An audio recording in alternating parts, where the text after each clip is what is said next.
en una pequeña casa adosada al faro, una estructura vieja que resistía el salitre, el viento y el paso del tiempo. Los vecinos decían que Elías hablaba poco, pero escuchaba todo. Algunos lo veían como un hombre sabio, otros como un fantasma que nunca abandonó su puesto. Nadie recordaba cuándo había llegado exactamente. Solo sabían que desde que él cuidaba el faro, nunca se había apagado la luz. Ni una sola noche. Aquella madrugada del 3 de noviembre de 1998, el faro siguió encendido como siempre, pero el pueblo despertó distinto. Una niebla espesa cubría el puerto, y el aire olía a óxido y sal vieja. Un pescador, Tomás Gadea, fue el primero en notar algo extraño. La puerta del faro estaba entreabierta. Elías jamás dejaba una puerta sin cerrar. Al subir los peldaños de piedra, Tomás notó el silencio. No había radio, ni pasos, ni el sonido metálico de las herramientas que Elías solía usar. Al llegar al rellano superior, lo vio. El cuerpo del farero yacía boca abajo, al pie de la escalera interna. La linterna de aceite seguía encendida junto a su mano, derramando un hilo de humo oscuro. El golpe parecía mortal, la caída, inevitable, pero algo no encajaba. La posición del cuerpo, la forma en que la cabeza había golpeado el suelo, y sobre todo, la expresión. Elías tenía los ojos abiertos, mirando hacia el techo, como si hubiera visto algo, o a alguien, antes de morir. Cuando la policía llegó horas después, el inspector Raúl Cedeño ordenó cerrar el acceso al faro. «Accidente», murmuró al principio, pero al observar las marcas en la barandilla, cambió el tono. Eran huellas recientes, y no todas parecían de Elías. Aquel día, por primera vez en décadas, el faro del puerto se apagó. Y con la oscuridad, comenzaron las historias. Algunos decían haber visto una figura moverse entre las rocas antes del amanecer. Otros juraban que escucharon pasos dentro del faro después de la muerte. Puerto Nieve había perdido su luz, pero lo que estaba por descubrir sería mucho más oscuro que cualquier noche sin luna. El inspector Raúl Cedeño llegó al amanecer, con la primera luz gris del día filtrándose entre la bruma. Había sido llamado desde la comisaría de Luarca, a menos de una hora de Puerto Nieve. No era la primera vez que atendía un caso en un pueblo pequeño, pero algo en la voz del oficial que lo contactó le hizo presentir que no se trataba de una simple caída. El faro se alzaba como una columna herida, inmóvil ante el rugido del mar. En el interior, el aire estaba cargado de humedad, polvo y un olor metálico. El cuerpo de Elías Montiel seguía en el suelo, cubierto con una manta de lana. El médico forense aún no había llegado. Raúl se inclinó, observando los detalles con la calma de quien está acostumbrado a la muerte, pero no a las casualidades. El primer indicio le pareció evidente. Elías no había caído por accidente. La barandilla mostraba una marca reciente, un arañazo profundo con restos de pintura desprendida. Y en el suelo, cerca del cuerpo, una pequeña mancha oscura que no era sangre, sino grasa de metal. La misma que se usa para engrasar engranajes o cerraduras. Mientras tomaba notas, escuchó la voz temblorosa del pescador Tomás, que había encontrado el cadáver. «Yo no toqué nada, señor. Solo subí y lo vi así», dijo, mirando el suelo. Raúl asintió sin mirarlo. Conocía ese tono, el miedo mezclado con culpa. En los pueblos pequeños, todos saben algo, aunque nadie lo diga. El inspector ordenó revisar la casa contigua.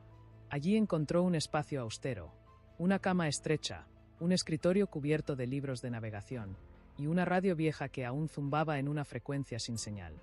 En la pared, colgaban 3 fotografías enmarcadas. En todas aparecía Elías, más joven, con un grupo de hombres en uniforme marino. En una esquina, un reloj de bolsillo sin agujas descansaba sobre una libreta de notas. Raúl lo tomó entre los dedos. Un reloj sin agujas, pensó. Un símbolo extraño para un hombre que vivía midiendo el tiempo por la luz del faro. El cuaderno estaba lleno de registros, mareas, temperaturas, nombres de barcos. Pero las últimas páginas eran distintas. Allí, Elías había escrito frases cortas, casi como advertencias. Las luces se mueven cuando el viento calla. No todos los barcos vuelven. Él regresará cuando el mar reclame su deuda. Cedeño cerró el cuaderno y respiró hondo. Aquello ya no sonaba como notas de un farero, sino como el testamento de un hombre perseguido por su pasado. Mientras los peritos tomaban fotos y huellas, Raúl bajó hasta la base del faro. Desde allí, se veía el puerto envuelto en niebla y las siluetas de los vecinos agrupadas frente a la cinta policial. El pueblo entero observaba en silencio, como si temiera que el mar escuchara. Entre ellos, Una mujer lo miraba fijamente. Alta, de cabello oscuro, llevaba un abrigo de lana gris. No apartó la vista ni cuando él la observó de vuelta. Una agente le informó que se trataba de Lucía Montiel, sobrina del fallecido. Había llegado 2 días antes, sin avisar a nadie. Raúl se acercó. ¿Era usted cercana a su tío? Lucía tardó unos segundos en responder. No lo veía desde que tenía 12 años, dijo, sin emoción aparente. Pero él me escribió hace un mes. Decía que, el Faro le hablaba. El inspector la observó con escepticismo, pero no insistió. En los rostros de los presentes se mezclaban el miedo, la superstición y un viejo silencio que el Faro parecía custodiar. Horas más tarde, en su informe preliminar, Raúl escribió 3 líneas que aún no podía justificar con pruebas, pero que su instinto le dictaba. No se trata de un accidente. El cuerpo fue movido después de la caída. Hay rastros de intervención en la escalera. Y alguien más estuvo dentro del Faro esa noche. Esa misma noche, mientras el mar rompía con violencia contra los acantilados, un resplandor apareció brevemente en lo alto del faro. Pero nadie estaba allí para encenderlo. La niebla no se había movido desde el amanecer. Cubría el puerto como una manta espesa, borrando las líneas del horizonte. Esa tarde, el inspector Raúl Cedeño regresó al faro, decidido a hablar con la sobrina del farero, Lucía Montiel, la misteriosa mujer del abrigo gris. Había algo en su manera de mirar, ni miedo, ni dolor, solo una calma inquietante, como quien ya ha visto la muerte de cerca y no le sorprende. Lucía esperaba sentada junto a la ventana de la casa contigua, mirando el mar. Entre sus manos sostenía una taza de café frío, y sobre la mesa reposaba una fotografía en blanco y negro. Elías, más joven, con una niña pequeña en brazos. Tenía esa foto en su escritorio, dijo Raúl, sentándose frente a ella. ¿Es usted la niña? Lucía asintió. Sí. Fue la última vez que lo vi. Tenía 6 años. El inspector observó el retrato con atención. Elías sonreía, pero su mirada era triste. En la parte trasera, alguien había escrito una fecha, julio de 1977. Raúl cerró el cuaderno de notas. ¿Sabe por qué su tío la llamó después de tantos años? Lucía se encogió de hombros. Recibí una carta suya hace un mes. Decía que había visto la misma luz en el mar. Pensé que estaba enfermo, delirando. Pero, bajó la voz, él nunca mentía. El inspector no respondió. Aquello podía ser la divagación de un anciano o una clave que aún no comprendía.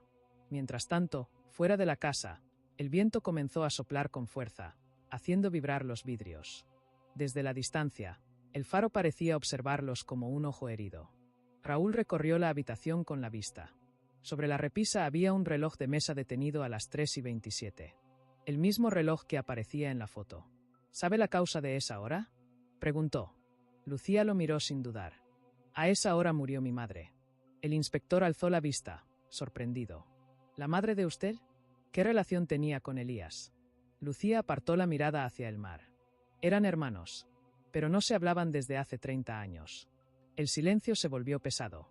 Afuera, las gaviotas rompían la quietud con graznidos lejanos. Raúl cerró su libreta y se levantó. Necesitaré que se quede en el pueblo, por si necesitamos más información. Lucía asintió sin emoción. No pienso irme. Hizo una pausa, y añadió. Alguien más estaba en el faro esa noche, inspector. Raúl se detuvo en seco. ¿Por qué lo dice? Lucía respiró hondo. Porque escuché pasos. Explicó que había llegado a Puerto Nieve 2 días antes, alojándose en una posada cerca del muelle. Aquella noche, antes de la tormenta, decidió caminar hacia el faro. Vi la luz encendida, dijo, pero parpadeaba. Eso nunca pasaba. Y en la entrada, vi 2 sombras moverse. Raúl la miró con atención. Si era cierto, no solo confirmaba su sospecha, sino que abría una nueva pregunta. ¿Quién acompañaba a Elías esa noche?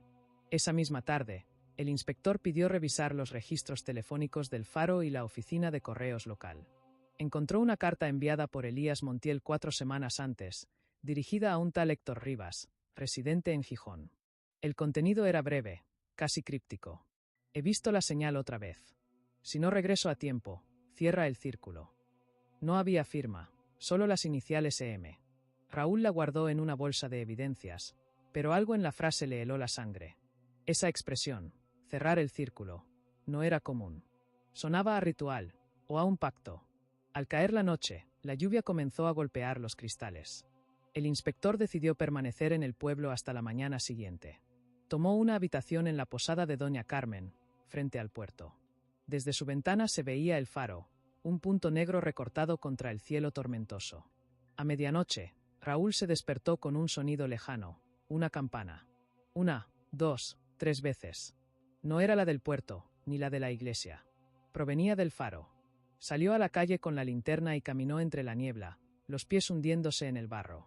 Cuando llegó a la base del acantilado, el faro permanecía apagado. Sin embargo, el sonido continuaba, hueco y profundo, como si resonara desde dentro. Subió los peldaños de piedra con el corazón acelerado. La puerta, que había sido sellada con cinta policial, estaba abierta. Dentro, el aire era frío, húmedo. Y sobre los escalones, Raúl encontró algo que no esperaba, una marca en forma de círculo, dibujada con tiza blanca, exactamente donde había caído el farero. En el centro, alguien había escrito una sola palabra: deuda. Raúl retrocedió lentamente. No había nadie, pero el eco de la campana seguía sonando. Esa noche, el inspector comprendió que el crimen del faro no era solo un asesinato. Era el comienzo de algo que llevaba años esperando volver a despertar. La lluvia no cesó durante 3 días. El mar rugía como si quisiera borrar las huellas del crimen, y el faro, aún apagado, se alzaba sobre los acantilados como un monumento al silencio. El inspector Raúl Cedeño no podía dejar de pensar en la carta hallada en la casa del farero. He visto la señal otra vez. Si no regreso a tiempo, cierra el círculo. ¿Quién era ese Héctor Rivas? ¿Y qué significaba cerrar el círculo? El jueves por la mañana, tomó el tren hacia Gijón. En el vagón casi vacío, el sonido metálico de las ruedas sobre los rieles lo acompañó durante todo el trayecto. Al llegar, el cielo seguía gris, y una llovizna persistente cubría las calles. Rivas vivía en un edificio antiguo, cerca del puerto pesquero. Un vecino, al abrirle la puerta, comentó que no lo veía desde hacía más de una semana. Raúl subió las escaleras hasta el 3er piso. La puerta estaba cerrada con llave, pero al tocar notó un leve olor metálico. Forzó la cerradura con cuidado, y lo que encontró adentro no fue precisamente alivio. El lugar estaba vacío, como si alguien se hubiera marchado apresuradamente. Sobre la mesa del comedor había un cuaderno abierto y una botella de whisky a medio terminar. En el cuaderno, las últimas páginas mostraban dibujos de símbolos, círculos, triángulos, líneas cruzadas. Y una frase repetida varias veces: el mar no olvida. Nadie sale sin pagar. Raúl recorrió el apartamento. En el dormitorio encontró una caja metálica. Dentro había una vieja fotografía, amarillenta por los años. En ella aparecían 4 hombres jóvenes junto a un barco. Uno de ellos era Elías Montiel. Otro, sin duda, Héctor Rivas. Pero lo que más llamó su atención fue la inscripción escrita en el reverso: Tripulación del Atlántico Norte, 1977. La misma fecha de la fotografía que había visto en la casa del farero. De pronto, Raúl empezó a conectar las piezas. Elías y Héctor habían servido juntos en algún barco. Tal vez un carguero, o una patrullera. Y algo había ocurrido aquel año, algo lo suficientemente grave como para mantenerlos unidos por un secreto durante más de 2 décadas. En el escritorio había una carpeta con recortes de periódico. Uno de ellos, fechado en agosto de 1977, relataba la desaparición del barco pesquero La Esperanza, hundido frente a la costa asturiana. El artículo mencionaba a 5 tripulantes desaparecidos y un 6º que había sobrevivido. El nombre del superviviente estaba subrayado en rojo: Elías Montiel. Raúl sintió un escalofrío. ¿Había sido el farero el único superviviente de un naufragio? ¿Y qué conexión tenía eso con su muerte?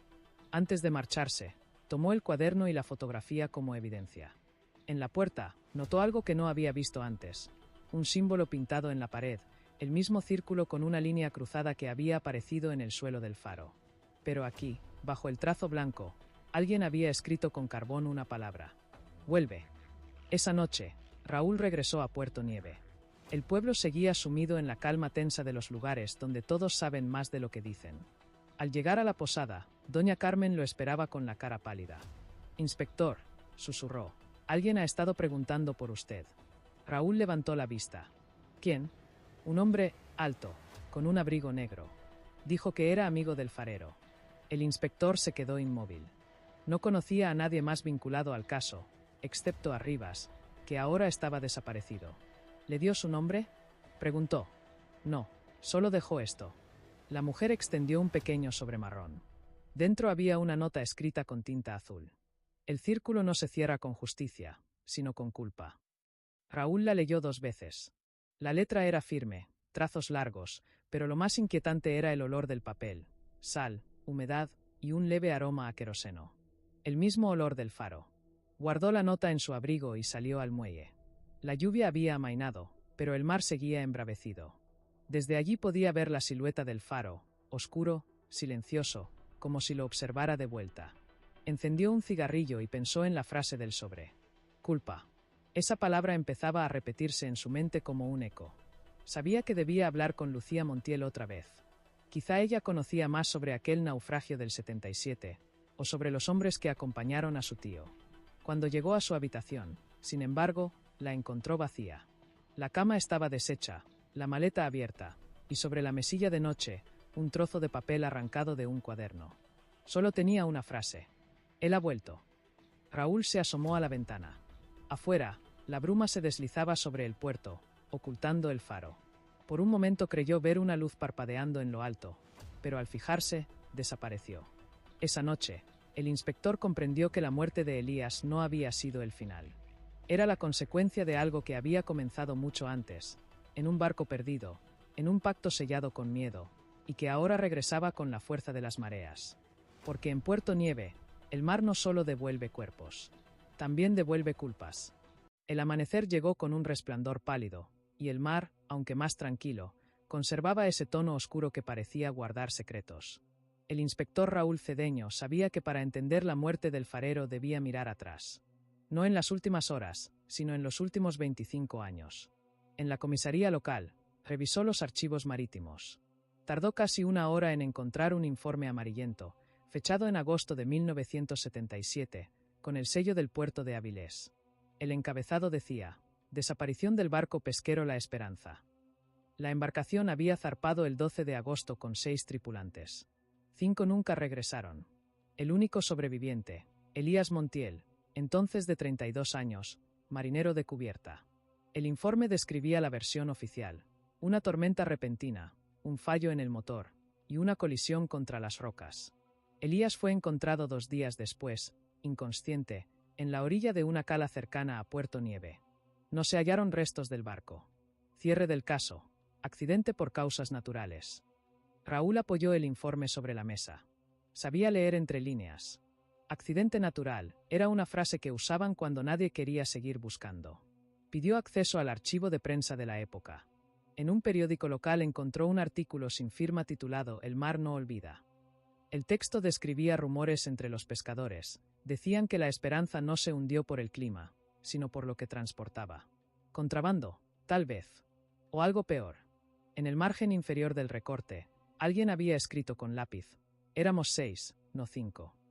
Esa frase lo perturbó. Volvió al informe. Efectivamente, solo había 6 nombres en la lista. Pero si éramos 6 se refería a alguien más, entonces había un 7º tripulante, un hombre que nunca fue registrado. Raúl decidió visitar el puerto donde se había atracado la Esperanza por última vez. El muelle estaba casi igual: viejas casetas de madera, olor a gasoil, y hombres curtidos por el salitre. Preguntó por Elías Montiel, y los más ancianos aún lo recordaban. Un buen marinero, dijo uno, con la voz ronca por el tabaco. Pero después del naufragio, cambió. Ya no hablaba. Y cada año, el mismo día, subía al faro y encendía una lámpara toda la noche. ¿Sabían por qué?, preguntó Raúl. El hombre negó con la cabeza. Decía que era por los que siguen abajo. Raúl anotó cada palabra. Los que siguen abajo. No se refería a los muertos. Se refería a los que esperaban. Volviendo al coche, se detuvo frente a una pequeña capilla junto al mar. En el interior, encontró una placa de mármol dedicada a las víctimas del naufragio. 5 nombres grabados, pero uno estaba raspado, borrado a propósito. Las letras apenas se distinguían, pero con esfuerzo logró leerlo. H. Rivas. El inspector sintió como el aire se le enfriaba en los pulmones. Héctor Rivas había sido declarado muerto en 1977. Entonces, ¿quién era el hombre que ahora lo buscaba en el pueblo? ¿Un impostor? ¿O alguien que había regresado después de que todos lo dieran por perdido? Esa noche, Raúl regresó al faro. Quería revisar nuevamente el lugar donde apareció el cuerpo. Subió las escaleras con la linterna y se detuvo en el punto exacto donde estaba el círculo de tiza. La marca seguía allí, pero ahora había algo nuevo, pequeñas gotas de agua, formando un rastro que descendía desde el techo. El inspector levantó la vista. En la bóveda superior, entre los tablones, se escuchaba el goteo constante del agua de mar. Subió al nivel más alto, donde la linterna del faro seguía apagada desde la muerte de Elías. Al acercarse, vio que el cristal de la lámpara estaba empañado, y en el interior alguien había escrito con un dedo: "No debimos volver". El viento sopló con fuerza, y un sonido metálico resonó en el interior. Raúl giró la linterna y vio un gancho oxidado colgando del techo, balanceándose lentamente. Debajo de él, una vieja cuerda partida. De pronto, comprendió algo: Elías no cayó por accidente. Lo colgaron. Luego alguien movió el cuerpo para simular una caída. ¿Y quién lo hizo? Sabía exactamente dónde encontrarlo. Raúl bajó con el pulso acelerado. Afuera, el mar golpeaba con fuerza las rocas. Al pie del acantilado, una figura se movía bajo la lluvia. Parecía observarlo desde la playa, inmóvil, envuelta en un abrigo oscuro. El inspector parpadeó, y la figura desapareció. Solo quedó el sonido del mar y el eco del viento colándose por el faro. Antes de marcharse, Raúl miró una última vez hacia el horizonte. La bruma lo cubría todo, pero juraría haber visto una luz parpadeando sobre el agua, a varios kilómetros de la costa. Una luz tenue, que aparecía y se apagaba cada 3 segundos. Como si un barco invisible tratara de regresar. El viento del norte trajo esa noche un frío distinto. No era el frío del mar ni de la lluvia, sino el de las cosas que regresan cuando deberían permanecer enterradas. El inspector Raúl Cedeño apenas había dormido desde su visita al faro. En su cabeza se repetía la misma imagen: la cuerda rota, el círculo de tiza, la nota que decía "no debimos volver". A la mañana siguiente, recibió una llamada desde la comisaría de Avilés. Un buzo civil había encontrado restos metálicos en una cala al sur del puerto. Decían que podían pertenecer al casco de un barco antiguo. Raúl no dudó en viajar. Al llegar, el mar estaba tranquilo, pero el aire olía a hierro y salmuera. En la orilla, los buzos extendieron sobre una lona varias piezas corroídas, un fragmento de placa con letras borrosas y una campana cubierta de algas. El inspector se inclinó para leer la inscripción en el metal. Bajo el óxido, aún se distinguía: La Esperanza. El naufragio no era una leyenda. El barco existía, y había estado ahí, hundido cerca de la costa durante más de 2 décadas. Pero lo que más lo inquietó no fue el hallazgo, sino lo que vino después. Uno de los buzos se acercó con el rostro pálido. «Señor», dijo con voz temblorosa, «hay algo más». Raúl lo siguió hasta la embarcación. En el fondo, dentro de una red, había un objeto cubierto con una lona negra. «¿Qué es eso?», preguntó. El buzo la retiró. Debajo, yacía un esqueleto humano, atado con cadenas oxidadas. El silencio que siguió fue denso. Raúl se agachó, observó los huesos y notó algo imposible de ignorar. En la muñeca izquierda aún colgaba un reloj sin agujas. El mismo tipo de reloj que llevaba Elías Montiel cuando lo encontraron muerto. El inspector dio la orden de trasladar los restos al forense. Mientras los cargaban, se fijó en un detalle: los dedos del esqueleto estaban entrelazados, como si hubiera intentado sujetar algo antes de morir. «¿Cuántos cuerpos más hay ahí abajo?», preguntó. «Difícil saberlo», respondió el jefe de buzos. «Pero por las dimensiones del pecio, diría que más de 1. Tal vez 5. 5, como los tripulantes desaparecidos». De regreso en el coche, Raúl encendió un cigarrillo. El humo se mezcló con el vaho en los cristales mientras observaba el mar. El pasado empezaba a salir a la superficie, y con él, la verdad. Pero aún faltaba algo: el sexto hombre, el que había regresado. Esa tarde volvió al pueblo. Doña Carmen lo esperaba inquieta. «Inspector», ha vuelto a preguntar el hombre del abrigo. «¿Qué dijo esta vez?». «Solo dejó esto». Le entregó una pequeña concha de mar envuelta en papel. Raúl desplegó el papel. En el centro había dibujado un círculo con una cruz, el mismo símbolo del faro. Debajo, un mensaje corto: «Esta noche, en la cala. Ven solo». La cita era clara. El inspector dudó. Podía ser una trampa, pero también su única oportunidad de entender lo que estaba ocurriendo. Esperó a que cayera la noche y caminó hasta la cala del sur. La marea estaba baja, y el sonido del agua golpeando las rocas era hipnótico. En medio de la playa, una figura lo aguardaba. ¿Rivas?, preguntó Raúl. El hombre levantó la cabeza. Su rostro estaba cubierto por la sombra del abrigo, pero la voz era firme. Pensé que nunca vendrías, inspector. Raúl se acercó lentamente. Usted está muerto, según los registros. Lo estuve, respondió el hombre con una sonrisa triste. O eso quisieron hacerme creer. La brisa arrastró un olor a sal y queroseno. ¿Qué pasó en La Esperanza?, preguntó Raúl. Rivas guardó silencio unos segundos, mirando el horizonte. No fue una tormenta. Fue un trato. Elías y yo aceptamos transportar algo. Oro, dijeron. Pero no era oro, era otra cosa. Algo que nunca debimos sacar del agua. Raúl frunció el ceño. ¿Qué era? No lo sé. Solo sé que, desde aquella noche, uno por uno, todos comenzaron a morir. Los encontraban ahogados, incluso en tierra. El viento sopló con fuerza, y la linterna del inspector parpadeó. ¿Y Elías?, preguntó. Rivas lo miró fijamente. Él fue el último. Me escribió hace semanas. Decía que la luz del faro empezaba a moverse sola. Que escuchaba pasos en la escalera, y voces que lo llamaban por su nombre. Un trueno resonó a lo lejos. Raúl quiso preguntar más, pero Rivas dio un paso atrás. Ya vienen, susurró. Si me encuentra aquí, me llevará también. ¿Quién?, gritó el inspector. El mar, respondió Rivas. El mar siempre cobra su deuda. La luz de la linterna parpadeó una última vez y se apagó. Cuando Raúl la encendió de nuevo, la cala estaba vacía. Rivas había desaparecido, sin dejar rastro. Solo quedaba su abrigo tirado sobre la arena, empapado. Dentro, un trozo de papel arrugado con las mismas palabras escritas a mano. El círculo se cierra esta noche. Raúl alzó la vista hacia el faro. Una luz volvía a brillar en la cima. Pero él mismo había sellado la entrada con una cadena la semana anterior. El faro no podía encenderse solo. Y sin embargo, allí estaba, girando lentamente entre la niebla, iluminando el mar como si una mano invisible hubiera vuelto para terminar lo que empezó.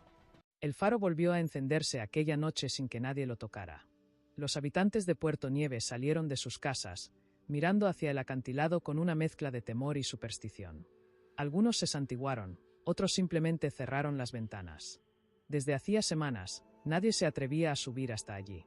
El inspector Raúl Cedeño, en cambio, no podía quedarse quieto. Subió al coche con la linterna en una mano y la pistola en la otra. El viento azotaba los cristales con gotas gruesas, y cada curva del camino parecía más estrecha que la anterior.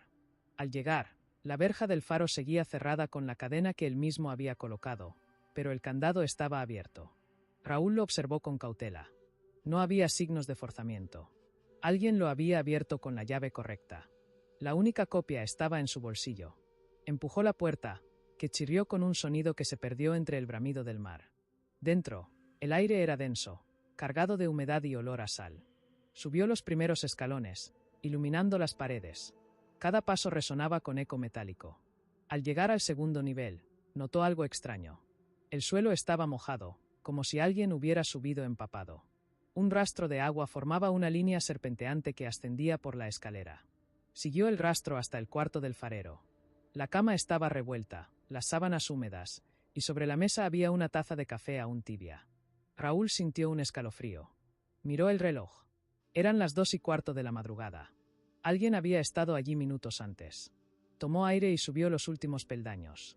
Cada vuelta de la escalera parecía más estrecha, más silenciosa. Solo el zumbido lejano del mar rompía la quietud. Al llegar al nivel superior, la luz del faro giraba lentamente, bañando las paredes con destellos blancos. El inspector observó el mecanismo. Estaba encendido, pero no había energía. El generador seguía apagado. Imposible, susurró. De pronto, algo tintineó detrás de él. Raúl giró la linterna. En el suelo, junto a la barandilla, yacía el reloj sin agujas de Elías Montiel. Estaba seco, como si acabara de colocarse allí. Se inclinó para recogerlo, y fue entonces cuando escuchó el sonido. Un golpeteo suave, rítmico, que venía del interior de la linterna del faro. Golpes secos, espaciados, como si alguien tocara desde dentro del cristal. Raúl se acercó despacio, sintiendo como el aire se volvía helado. El vaho escapaba de su boca. Puso la mano sobre el cristal empañado y vio una marca dibujarse desde el otro lado. Una huella. Una mano. Retrocedió de golpe, tropezando con una caja de herramientas. La linterna cayó al suelo y rodó hacia la escalera. La luz se detuvo justo sobre una sombra que se movía en el descanso inferior. Un susurro llenó el aire. «Raúl». El inspector apuntó con la pistola, el corazón desbocado. «¿Quién está ahí?», gritó. El eco le devolvió su propia voz. Bajó lentamente, escalón por escalón. El silencio se hizo más pesado. Cuando llegó al segundo nivel, la habitación del farero estaba en penumbra. La taza de café seguía allí, pero ahora, sobre la mesa, había algo nuevo, un cuaderno abierto. En la página central, escritas con tinta fresca, estaban las palabras: «Tú también estabas en el barco». Raúl sintió un vacío en el estómago. «¿Qué?», susurró. Miró las letras una vez más. La tinta aún goteaba. Retrocedió, sin dejar de apuntar hacia la puerta. Afuera, la lluvia caía con violencia, y el faro giraba su luz con un ritmo extraño, más lento, casi doloroso. De repente, un golpe resonó en la base del faro. Luego otro. Al asomarse por la ventana, vio algo imposible: huellas mojadas ascendiendo solas por los escalones de piedra, desde la playa hasta la puerta. Eran huellas de pies descalzos. Raúl retrocedió, respirando con dificultad. Sacó la radio. «Aquí Cedeño, estoy en el faro. Necesito refuerzos inmediatos». Pero la radio solo devolvió estática. Entre el ruido, una voz se filtró, susurrante, casi humana. «Ya estás adentro del círculo». El inspector dejó caer el dispositivo. Un frío profundo recorrió su espalda. Corrió escaleras abajo y salió al exterior. El viento lo golpeó con furia. A lo lejos, vio la figura de Héctor Rivas en el borde del acantilado, observando el mar. «Rivas», gritó. El hombre giró lentamente, y Raúl vio su rostro por primera vez. Estaba pálido, casi ceniciento, los ojos vacíos.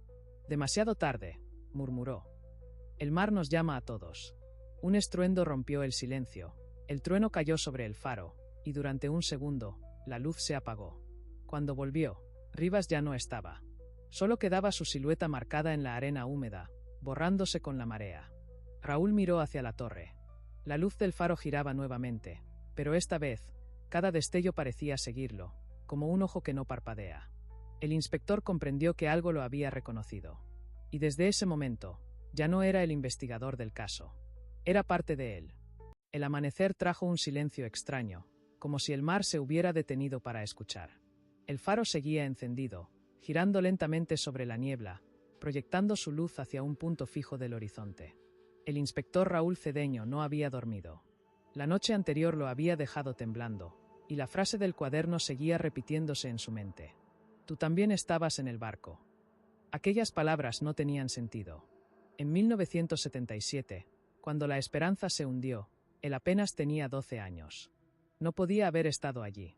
Sin embargo, cada nuevo hallazgo lo acercaba más a esa fecha, como si el caso lo arrastrara hacia un pasado que no le pertenecía. A primera hora de la mañana, Raúl se dirigió al puerto para ver al forense que había examinado los restos hallados por los buzos. «Inspector, esto va más allá de un simple naufragio», dijo el doctor Salcedo mientras le mostraba un informe.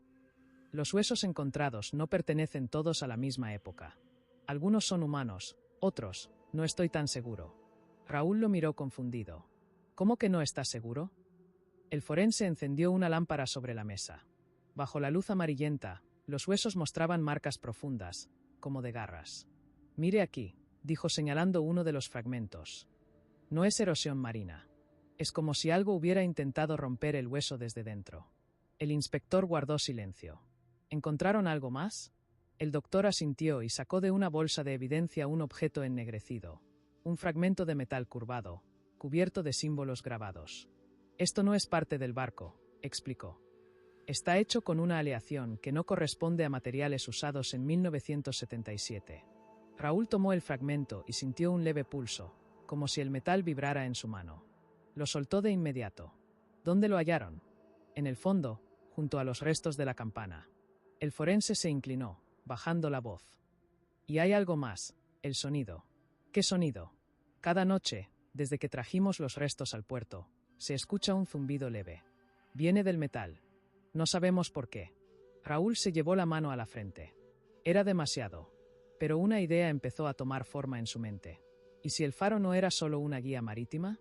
¿Y si su luz apuntaba a algo, oculto bajo el mar? Pidió prestada una lancha y navegó mar adentro siguiendo la dirección exacta del haz del faro.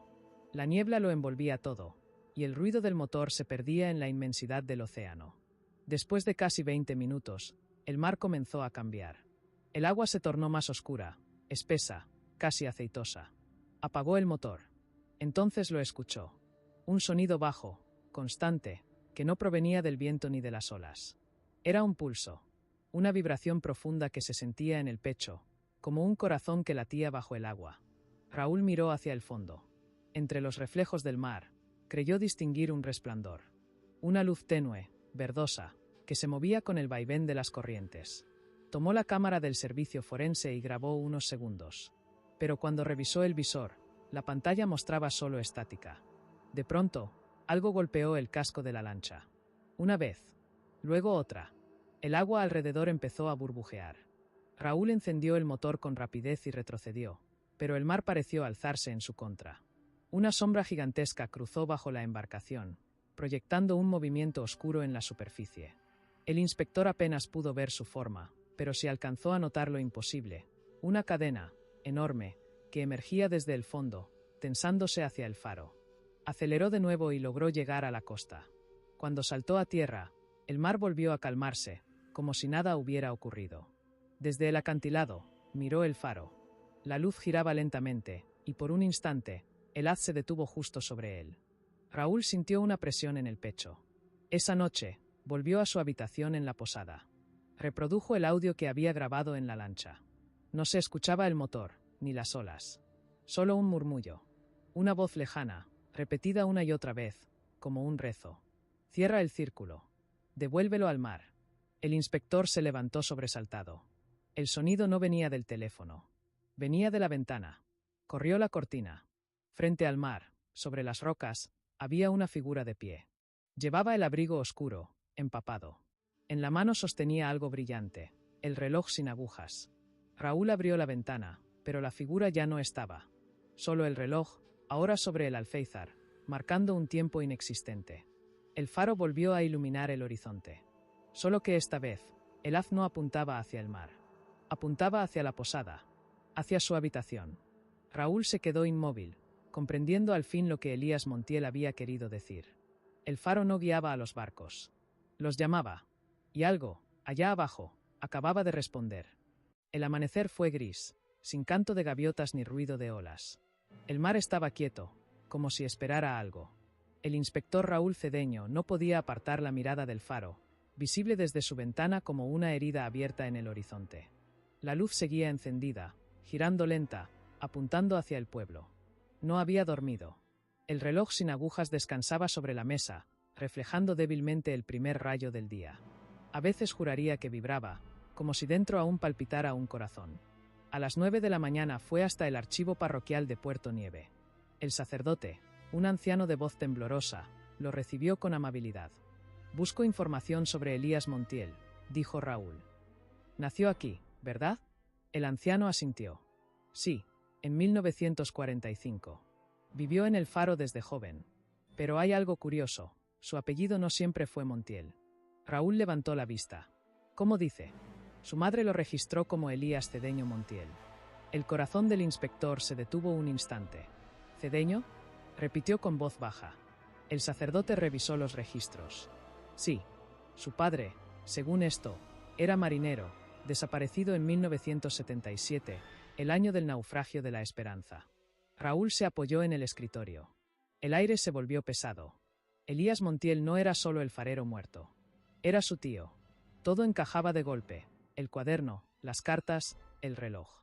Su propia familia estaba entre los nombres borrados del pasado. Salió del archivo sin despedirse. Caminó hasta el cementerio, donde las lápidas erosionadas apenas conservaban nombres legibles. En la fila más antigua, encontró una cruz sencilla, sin flores, cubierta de musgo. El nombre grabado era casi invisible, pero logró leerlo. Gabriel Cedeño, desaparecido en el mar, 1977. Su padre. El mismo año, el mismo barco. Raúl cayó de rodillas.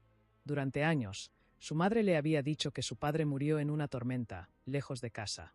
Nunca mencionó un barco llamado La Esperanza. Nunca mencionó a Elías. El viento sopló con fuerza, trayendo un eco del mar. Por un momento creyó oír voces, murmurando su nombre entre los pinos del cementerio. Raúl, el círculo.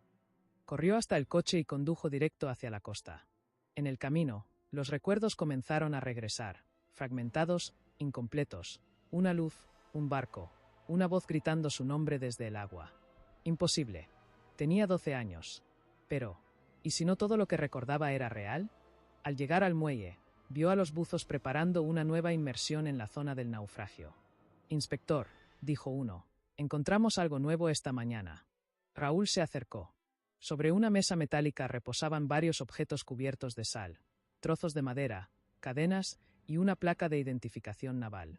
El nombre grabado: Gabriel Cedeño. Raúl apretó los puños. ¿Dónde la encontraron? Exactamente bajo el faro, a unos 30 metros de profundidad. ¿Y el barco? No hay barco, señor. Solo un círculo de piedras. Perfectamente alineado, como si alguien lo hubiera construido ahí abajo. Esa noche, Raúl no regresó a la posada. Subió al faro solo, decidido a entender. Llevaba la placa de su padre en el bolsillo y el reloj sin agujas en la mano. En el interior, el aire olía a metal y queroseno.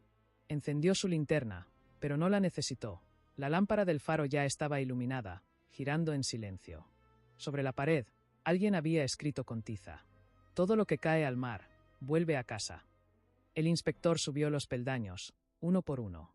En cada nivel, el sonido del viento se mezclaba con algo más, susurros, como un coro lejano que se hacía más fuerte con cada vuelta de la escalera. Al llegar a la cima, la luz lo envolvió. El haz giraba despacio, y en cada giro parecía detenerse justo frente a él. Raúl se acercó al cristal. El mar estaba negro, inmóvil. Pero bajo la superficie, algo brillaba. Círculos, como un rosario de luces encendidas en el fondo del océano. De repente, el reloj sin agujas comenzó a girar en su mano. Las manecillas inexistentes se proyectaron como sombras sobre la pared. Y entonces, lo oyó. Una voz familiar. «Raúl, no dejes que se apague». Era su padre. La voz venía del mar, clara, reconocible. Raúl gritó su nombre, pero solo el eco le respondió. El haz del faro se detuvo. Por primera vez en décadas, apuntaba exactamente al centro del océano, donde las luces subterráneas formaban un círculo perfecto. El inspector comprendió. Ese era el círculo del que hablaban Elías y Rivas. Una marca, una promesa. Y ahora él era el último que podía cerrarlo. Una ráfaga de viento hizo vibrar los cristales. La luz del faro parpadeó, y la sombra de Raúl se proyectó enorme sobre las paredes, confundida con las de los hombres que lo habían precedido. Abajo, el mar comenzó a rugir. El círculo se movía. Y el inspector entendió, finalmente, que el faro no solo vigilaba el mar. Lo contenía. El mar rugía con una furia desconocida. El faro, encendido desde el anochecer, parecía resistir el peso del viento, que golpeaba su estructura como si quisiera arrancarlo de raíz. El inspector Raúl Cedeño se mantenía firme en lo alto, observando cómo las luces bajo el agua giraban en espiral, cada vez más cerca de la superficie. La tormenta se había formado en minutos. No había nubes en el radar, ni aviso meteorológico alguno.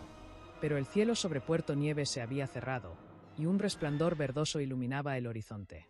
Raúl no podía apartar la vista del círculo bajo el mar. Los destellos eran hipnóticos, ordenados, casi rítmicos. El reloj sin agujas en su mano volvió a vibrar. No giraba, latía. De repente, una línea de espuma se abrió frente al faro. El mar se partió, revelando una hendidura oscura que no era natural. Del fondo emergieron cuerdas, cadenas y maderas corroídas, pero entre ellas, también formas humanas. Silenciosas, cubiertas de algas y sal.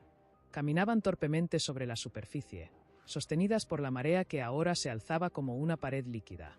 Raúl retrocedió, temblando. El sonido del viento se mezcló con un murmullo, un cántico. Eran voces. «Devuélvelo al mar, devuélvelo al mar». El inspector corrió escaleras abajo. Cada paso resonaba hueco en el metal. Al llegar al primer nivel, se detuvo. La puerta estaba abierta. En el umbral, una figura esperaba. Empapada, con el rostro cubierto de sal. Elías Montiel. El farero lo miraba sin parpadear. «Tarde o temprano, todos volvemos», dijo con una voz grave, casi humana. «El faro no guía, protege». Raúl intentó hablar, pero no salieron palabras. El círculo se abrió, continuó Elías. Y ahora quiere lo que es suyo. El inspector levantó el reloj. ¿Esto? ¿Qué significa? Elías lo miró con tristeza. El tiempo se detuvo cuando lo arrojaron. Era la promesa. Nadie debía romperla.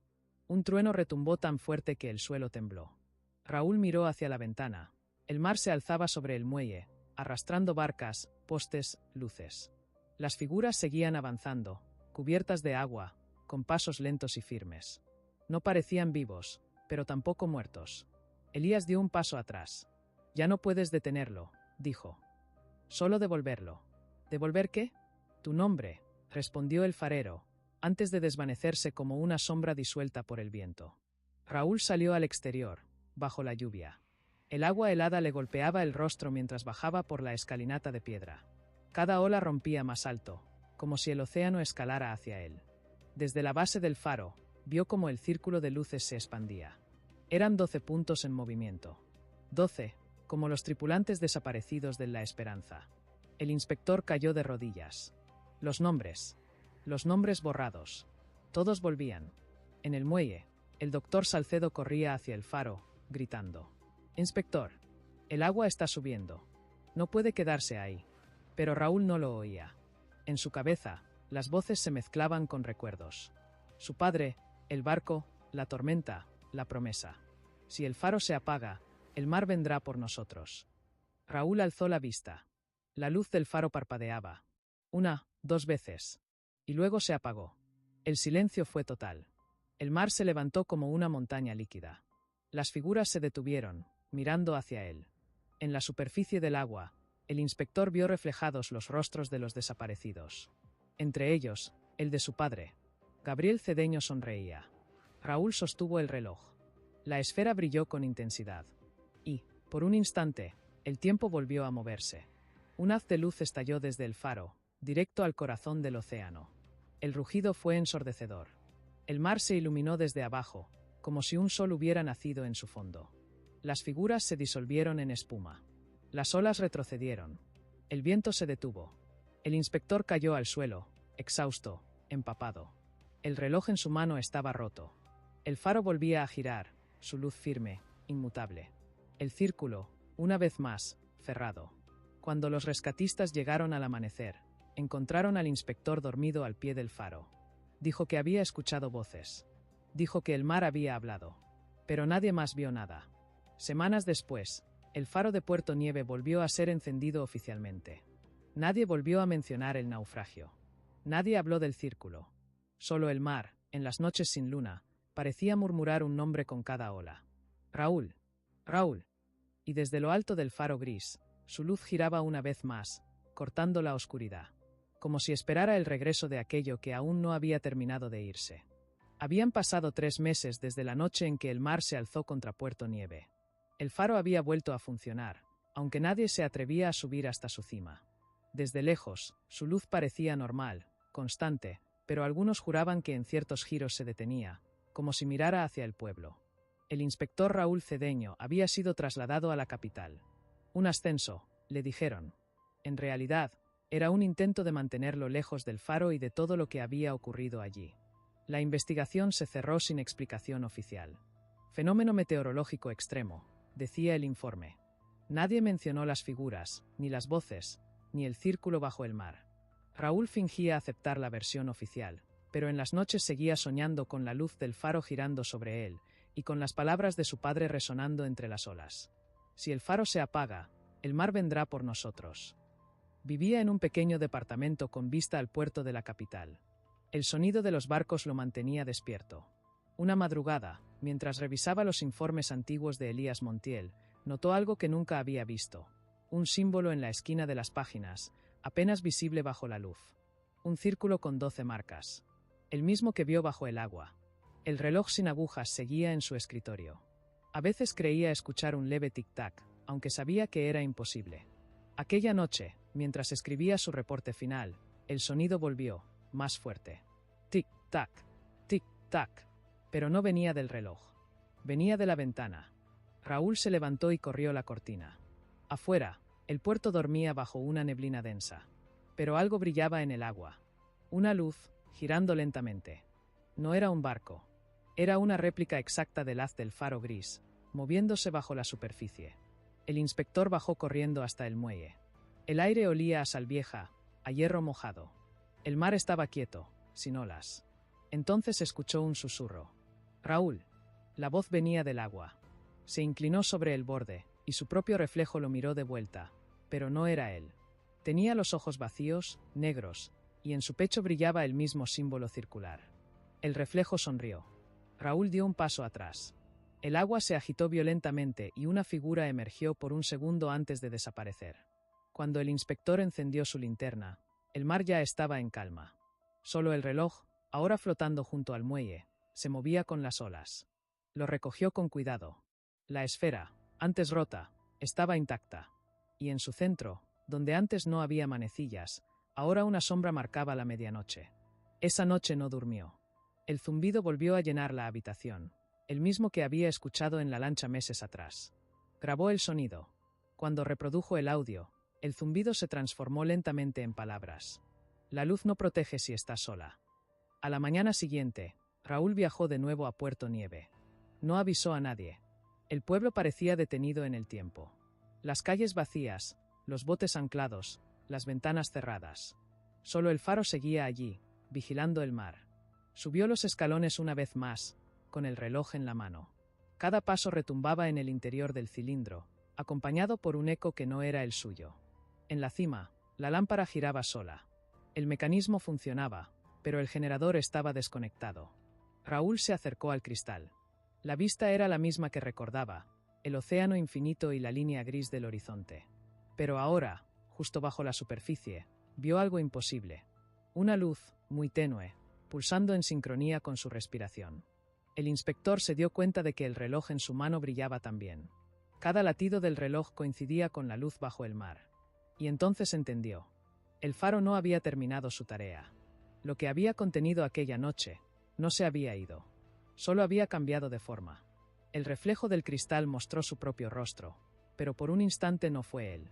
Era su padre, más joven, con los ojos tristes, sosteniendo una lámpara igual. La imagen habló sin mover los labios. La luz debe tener un guardián. Raúl cerró los ojos. Cuando los abrió, la lámpara del faro giraba más rápido. El reloj se había detenido. Y en su interior, apenas visible, una gota de agua caía, como si el tiempo comenzara a llenarse de nuevo. El inspector respiró hondo. Sabía lo que debía hacer. Bajó al nivel inferior, activó el generador y volvió a encender el faro por completo. El haz de luz cruzó la neblina, firme, poderoso. El mar respondió con un murmullo suave, como un suspiro satisfecho. Desde el pueblo, algunos pescadores juraron ver una figura de pie en la cima del faro esa noche.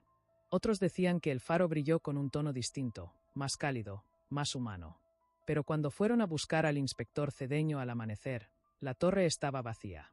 Solo el reloj, sobre la barandilla, marcaba una hora imposible, las 12:01. Y desde entonces, el faro gris nunca volvió a apagarse. Dicen que en noches de tormenta, cuando la niebla lo cubre por completo, se escucha una voz entre las olas. La luz no guía, recuerda. El edificio de la Policía Marítima en la capital era un lugar donde los casos dormían. Entre montones de carpetas olvidadas, informes incompletos y fotografías sin nombre, las historias de quienes habían visto demasiado se apilaban en silencio. Y allí, en el sótano húmedo del archivo, Lucía Herrera, periodista de investigación, buscaba respuestas. Había escuchado el rumor meses atrás: un inspector desaparecido, un faro encendido sin fuente de energía y un pueblo que fingía no recordar. La llamaban la maldición del faro gris. Pero para Lucía no era una leyenda. Era un vacío en los registros oficiales, y los vacíos siempre escondían la verdad. La carpeta con el nombre Raúl Cedeño, investigación cerrada, estaba clasificada como confidencial. La obtuvo gracias a un contacto en el ministerio, quien solo le dijo una frase antes de desaparecer del mapa: si llegas al faro, no mires al mar demasiado tiempo. Lucía hojeó los documentos bajo la luz fría del archivo. Informes meteorológicos, testimonios, fotografías del faro antes y después de la tormenta. Y al final del expediente, una hoja suelta con un trazo distinto, manuscrita, sin sello oficial. El faro no se apaga porque alguien lo recuerda. El guardián no muere, solo cambia de nombre. Al pie de la nota, Una firma temblorosa, R. Cedeño. Lucía tragó saliva. No sabía por qué, pero al leer esas palabras sintió frío. Algo en el ambiente cambió. El zumbido del fluorescente se volvió más agudo, y la puerta del archivo, que había dejado entreabierta, se cerró sola con un golpe seco. Tomó su grabadora y comenzó a hablar en voz baja. Archivo confidencial número 47-9B. Caso, Faro Gris. Fecha de cierre, diciembre del 2001. El inspector a cargo desapareció. El faro continúa activo. Hizo una pausa. Posible encubrimiento. Posible conexión con eventos anteriores al hundimiento de la Esperanza en 1977. Mientras hablaba, notó que una de las fotografías tenía una marca en el reverso. Un símbolo circular con 12 trazos, el mismo que había descrito el informe de Cedeño. La tinta estaba fresca. Esa misma noche, Lucía tomó un tren hacia Puerto Nieve. El viaje fue largo y silencioso, atravesando pueblos dormidos y estaciones desiertas. Cuando llegó, la neblina cubría todo el muelle. El faro, visible en la distancia, seguía encendido. Su luz giraba con una cadencia hipnótica. Lucía grabó sus primeras impresiones. El faro parece vivo. Su luz no parpadea, no se desvía. Es como si vigilara. No entiendo cómo puede seguir encendido después de tantos años sin mantenimiento. Al llegar al pueblo, nadie quiso hablar. Los pocos habitantes que encontró evitaban mirarla a los ojos. Una mujer mayor, al verla tomar notas, solo murmuró: «Si vas al faro, lleva algo de ti para dejar allí. Es la única forma de que te deje ir». Lucía no respondió. Siguió el sendero de piedra hasta la base del faro. La puerta estaba entreabierta, igual que la noche en que Elías Montiel fue encontrado muerto, décadas atrás. Dentro, el aire olía a sal, polvo y algo más, metal caliente. Encendió su linterna y comenzó a grabar. Las escaleras parecían más largas de lo que mostraban las fotos, y en las paredes había inscripciones, casi borradas por el tiempo. Palabras repetidas. Círculo. Guardia. Memoria. En el rellano intermedio, encontró una caja de madera cubierta de polvo. Dentro había documentos envueltos en una tela húmeda. Era el cuaderno de notas de Raúl Cedeño. Lucía lo abrió con cuidado. Las páginas estaban escritas con una caligrafía nerviosa, algunas manchadas con sal. Las últimas palabras decían: «La luz no guía. Contiene. Si alguien lee esto, el faro ya me ha elegido». De repente, un ruido metálico resonó en la torre. La lámpara del faro comenzó a girar, aunque ella no había tocado nada. La luz se encendió sola, más brillante que nunca. Lucía subió los últimos peldaños con el corazón latiendo al límite. En la cima, el mar estaba completamente en calma. Solo la niebla se movía, arremolinándose sobre el agua como si respirara. La periodista grabó un último mensaje. «Hay algo en el faro. No sé si es humano o un eco de quienes estuvieron aquí antes, pero no es solo una historia». Hizo una pausa. «Escucho pasos detrás de mí». La grabación terminó ahí. Días después, la policía encontró su cámara en la base del faro. El faro seguía encendido. Y en la cima, bajo la lámpara principal, alguien había dejado un objeto sobre el pedestal de hierro. Un bolígrafo dorado, grabado con las iniciales LH. Habían pasado 112 días desde la desaparición de Lucía Herrera. En el registro policial, su caso estaba archivado bajo la misma categoría que el del inspector Raúl Cedeño. No localizado. Última ubicación conocida: Faro Gris. El pueblo de Puerto Nieve volvió a su rutina silenciosa. El faro seguía encendido. Algunos decían que su luz era más blanca, más pura, como si hubiese sido pulida por una mano nueva. Otros afirmaban que no era la misma luz, que tenía un pulso. Una noche sin luna, un pescador que navegaba cerca de la costa vio algo moverse dentro del faro. Una silueta, alta, delgada, caminando lentamente alrededor de la lámpara, observando el mar. Juró que era una mujer, y que, cuando el haz de luz lo alcanzó, escuchó una voz femenina susurrar su nombre, aunque nunca la había conocido. Semanas después, un periodista local recibió un paquete sin remitente. Dentro había una grabadora, oxidada por la humedad, y una nota escrita a mano. «No somos testigos. Somos parte de la luz». La voz que hablaba en la grabación era la de Lucía Herrera. Temblorosa al principio, firme al final. El faro no elige. Llama. No pide permiso, solo espera. Al principio pensé que era un fenómeno, una energía atrapada en el lugar, pero no. Es memoria. Todo lo que alguna vez fue olvidado se guarda aquí. Elías. Raúl. Y ahora, yo. El periodista pensó que era una broma. Hasta que, al reproducir la cinta varias veces, notó algo. Detrás de la voz de Lucía, había otra voz. Más profunda, más lenta. La misma frase, repetida con eco metálico. La luz no guía. La luz recuerda. En Puerto Nieve, los pocos que aún quedaban sabían que nadie debía acercarse al faro después del atardecer. Pero una tarde de octubre, un grupo de turistas curiosos se aventuró hasta la base. Encontraron la puerta abierta. Dentro, todo estaba limpio, ordenado, como si alguien viviera allí. Sobre una mesa, una taza de café caliente. Y al lado, un cuaderno abierto, con escritura reciente. Las primeras páginas eran notas periodísticas. Las últimas, algo distinto. La memoria no pesa si se comparte. El faro me habla. Dice que no tengo que tener miedo, que solo debo mirar. Raúl está aquí. A veces lo veo reflejado en el cristal, mirándome. No parece triste. Solo, espera. Una de las turistas, sin poder resistir la curiosidad, subió los peldaños. A mitad de camino, la linterna comenzó a fallar. En las paredes, las palabras escritas en tiza vieja parecían moverse, formándose y borrándose como respiraciones. Círculo. Memoria. Luz. Cuando llegó a la cima, el haz del faro giraba lentamente, pero no había viento ni motor. La lámpara encendida proyectaba sombras que no correspondían a los objetos. Y frente a ella, de pie, estaba Lucía. O algo que se parecía a Lucía. Su cabello estaba húmedo, pegado al rostro. Sus ojos reflejaban la luz, sin pupilas visibles. No habló. Solo levantó la mano, señalando hacia el mar. La turista miró en esa dirección. Y lo vio, un resplandor bajo el agua, lejano, profundo. El mismo círculo de luces que había surgido años atrás. Seguía allí, latiendo. Solo que ahora, cada destello coincidía con el giro del faro. La turista bajó corriendo, presa del pánico. Cuando regresó con los demás, la luz del faro se había detenido. Y en lo alto, donde antes estaba Lucía, solo quedaba su sombra proyectada en el cristal. Esa noche, el faro volvió a encenderse solo. Desde entonces, nadie volvió a ver a Lucía Herrera. Pero a veces, en las madrugadas más densas, los pescadores dicen escuchar una voz de mujer flotando sobre el mar. Que no se apague, que nadie olvide. Y si uno se atreve a mirar el faro justo en ese momento, verá una figura detrás del cristal. Una silueta femenina, con una linterna en la mano. Y detrás de ella, 12 sombras más, esperando en silencio. El faro nunca ha vuelto a apagarse. Ni el mar ha vuelto a reclamar lo que perdió. Porque la nueva guardiana ya está allí. Y la luz, una vez más, recuerda.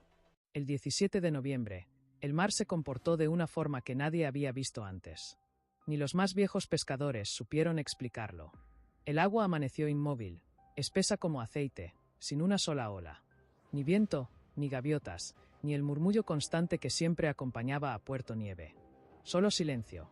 Ese día, los relojes del pueblo se detuvieron a la misma hora, 3:07 de la madrugada. Y el faro, por primera vez en décadas, cambió el ritmo de su luz. Ya no giraba con cadencia constante. Ahora pulsaba. Una luz viva, como si respirara. Desde el muelle, algunos habitantes observaron algo que parecía imposible. El agua, frente al faro, comenzó a abrirse en círculos concéntricos, revelando una forma luminosa bajo la superficie. Era el mismo símbolo que Raúl Cedeño había dibujado años atrás en su cuaderno, el mismo que Lucía había descrito en su última grabación. Un círculo de 12 luces, danzando lentamente bajo el agua. Uno de los pescadores, Antonio Marín, grabó el fenómeno con su viejo teléfono. La imagen era borrosa, pero en el audio se escuchaba claramente una voz femenina entre el viento. La marea recuerda. Todo vuelve. Horas después, el archivo de esa grabación desapareció del dispositivo. Y Antonio comenzó a tener sueños con el faro. Soñaba que subía las escaleras y, al llegar a la cima, encontraba el mar dentro de la lámpara. Un mar oscuro, con rostros moviéndose bajo la superficie. Al despertar, su ropa siempre olía a sal. En la capital, los científicos del Instituto Oceanográfico detectaron una serie de pulsos magnéticos frente a la costa norte. Coincidían con el horario en que el faro cambiaba su ritmo. Intentaron enviar una expedición submarina, pero las coordenadas eran inestables. Cada vez que se acercaban, las brújulas giraban sin control. El mar, simplemente, no permitía entrar. Mientras tanto, en Puerto Nieve, algunos comenzaron a notar cambios. Las paredes del faro se habían oscurecido, como si absorbieran la humedad del aire.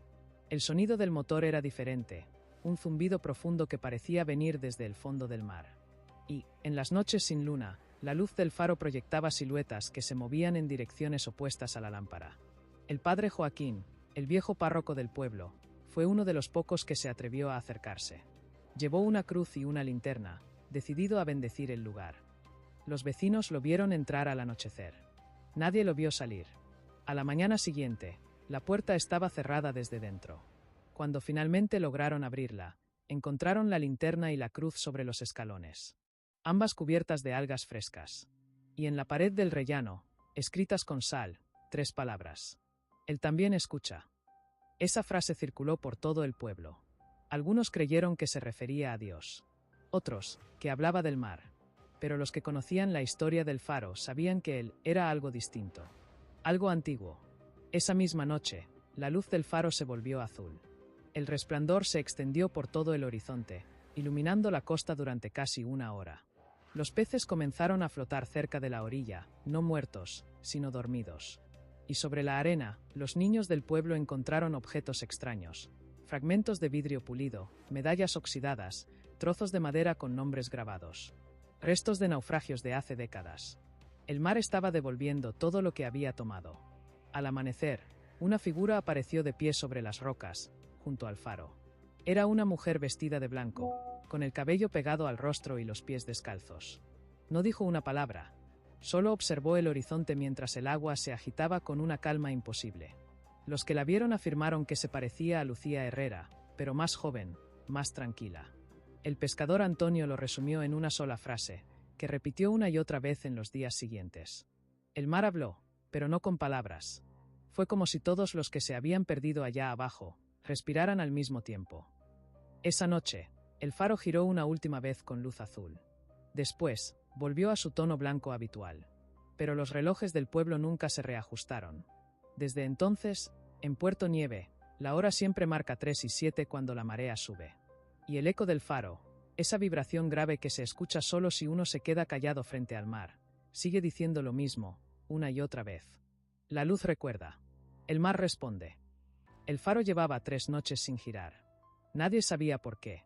No había tormenta, no había viento, y aún así, la lámpara permanecía inmóvil, apuntando hacia el mar como un ojo cansado. Los pescadores decían que era una señal. El mar ya había hablado, y el faro había escuchado. El ciclo se estaba cerrando. En el ayuntamiento, los funcionarios discutían si debían apagarlo por completo. Decían que el faro consumía energía aunque estuviera inactivo, que era peligroso mantenerlo así. Pero el técnico que fue a desconectarlo volvió con la mirada vacía. Solo murmuró: no hay cables. No hay generador. El faro sigue vivo. Esa noche, el cielo se cubrió de nubes bajas. La niebla descendió sobre el pueblo como una manta húmeda, y la marea subió más de lo habitual. En la distancia, algunos vieron el resplandor bajo el agua encenderse de nuevo, el círculo de 12 luces, girando lentamente. Y en el centro, algo emergía. Un objeto metálico, cubierto de algas y óxido, ascendió hasta golpear la superficie. Una caja antigua, con el sello del Servicio Marítimo del año 1977. La misma fecha en que el barco La Esperanza había desaparecido. Dentro, los buzos encontraron papeles casi intactos, informes, coordenadas, nombres de tripulantes, y una carta firmada por Elías Montiel. La carta comenzaba con una confesión. No fue un accidente. El faro no debía guiar aquel barco. Lo llamé. Yo lo llamé. Elías contaba que el 12 de octubre de 1977, durante la tormenta que hundió La Esperanza, recibió una transmisión de radio. Una voz le habló en frecuencias imposibles, pidiéndole que encendiera la luz. Decía ser un sobreviviente del naufragio anterior, uno que nunca había ocurrido. Elías obedeció, y el barco cambió de rumbo directamente hacia las rocas. Desde entonces, juraba escuchar esa voz cada noche. La voz del mar. Una voz que le pedía seguir encendiendo la luz, aunque no hubiera barcos que guiar. Lucía lo entendió demasiado tarde. Raúl, también. El faro no era una máquina. Era un canal. Un puente entre lo que fue y lo que debía recordarse. Cada guardián, cada investigador, cada curioso que lo tocó quedó atado a esa función. Mantener la memoria viva, impedir que el mar olvidara los nombres de los que se hundieron. La madrugada del 21 de noviembre, algo cambió. El faro volvió a girar. Pero esta vez no proyectaba una luz blanca, sino una luz dorada, cálida, como el amanecer. Por primera vez, no parecía amenazante. Parecía en paz. Los habitantes salieron al muelle. El mar estaba quieto, respirando. Y sobre la superficie, en línea recta hacia el horizonte, se formaron 12 columnas de luz. Una por cada vida que el faro había reclamado. Una por cada voz que aún lo habitaba. En lo alto de la torre, alguien observaba. Una figura inmóvil, envuelta en una capa oscura. Los pescadores que la vieron juraron que no era Lucía, ni Elías, ni Raúl. Era alguien más. El faro había elegido a su último guardián. El viento sopló por primera vez en semanas, y el mar respondió con una ola suave que besó la base del faro. La luz dorada se expandió por todo el cielo. Los relojes, por fin, volvieron a moverse. En el registro del puerto, un nuevo nombre apareció escrito a mano. Custodio 13, La Luz. Sin firma. Esa fue la última vez que el faro del puerto Nieve brilló. Al amanecer, la torre estaba vacía, las escaleras cubiertas de sal seca, y la lámpara apagada, por primera vez en más de 40 años. Aún así, los marineros aseguran que cuando el cielo se cubre y el viento cambia de dirección, una luz dorada parpadea en el horizonte. No siempre, solo cuando el mar recuerda.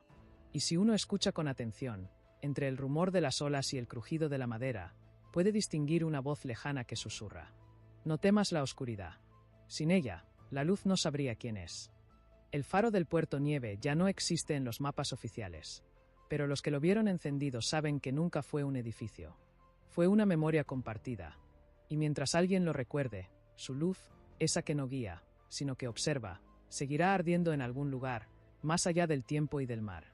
Porque la historia no termina cuando se apaga la lámpara. Termina cuando nadie recuerda que una vez hubo luz.